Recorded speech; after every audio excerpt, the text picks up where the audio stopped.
করছো? পড়ে যাবো তো, ওপরে উঠে বসো। আরে কিচ্ছু হবে না, আমার নদী খুব ভালো লাগে জানো।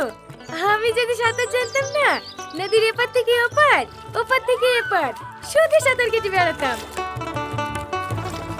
আচ্ছা, তুমি সাঁতার জানো? না। দূর মিথ্যা কথা, নদীর ধারে বাড়ি আর সাঁতার জানো না? আমাকে বোকা বানাইছো না? হুজ্জা, কি হলো? আমার বাবা তো এটা পড়ে গেল। তোমাকে কখন থেকে বলছো ওপরে উঠে বসো, ওপরে উঠে বসো? ও আর পাওয়া যাবে নাকি? মেলা পানি, চলো বাজারে কিনে দেবো। ওইটা আমার দাদির বাবাতে ছিল, পরে যাওয়ার সময় আমাকে দিয়ে গেছে। আর আমি এত খারাপ, দাদির শেষ স্মৃতিটুকু ধরে রাখতে পারলাম না।